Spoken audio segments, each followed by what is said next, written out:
As Cold War II rises on the horizon, the world is wary of taking sides. In a press conference last February 24, days before the Russian invasion of Ukraine, U.S. President Joe Biden said that, quote-unquote, in terms of a Cold War, you have the vast majority of the rest of the world in total opposition to what Putin is doing. It's going to be a cold day for Russia. In the following days, international reactions fell short of a universal denunciation of Moscow. As reported, China and India, the two major Asian nations, did not sharply condemn the Russian attack, and even large African nations like Nigeria, South Africa, and Egypt.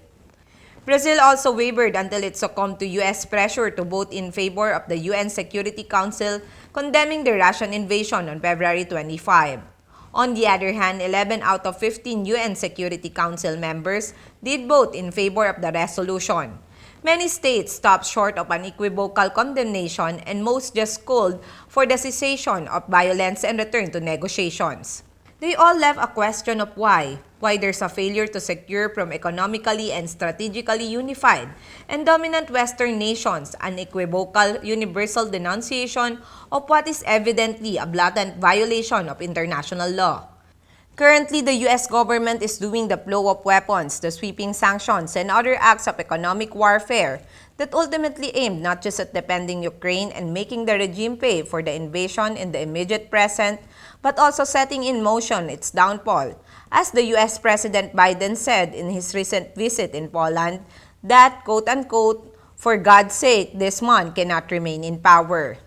Speaking to Bloomberg News on March 17, Leon Panetta, the former CIA director and defense secretary under Barack Obama, said that we are engaged in a conflict here. It's a proxy war with Russia, whether we say so or not. I think the only way to basically deal with Putin right now is to double down on ourselves, which means to provide as much military aid as necessary. As per Panetta, diplomacy is going nowhere unless we have leverage, unless the Ukrainians have leverage. And the only way to get leverage is by going in and killing Russians. There's a need for Ukrainians to have continuous war effort, as this is a power game. The fate of Ukraine and the lives of its civilian population are evoking calls for more escalatory action from the West. It is these very people who will suffer and die in large numbers every day the war drags on. Some Western media coverage is often crafted to portray only one outcome as acceptable, a decisive Ukrainian victory, in which the government of Volodymyr Zelensky emerges from the horrors of the Russian invasion in complete control of all of its territory. Kiev may be the victim and Moscow the aggressor. But the question of many is Washington totally innocent in all of this?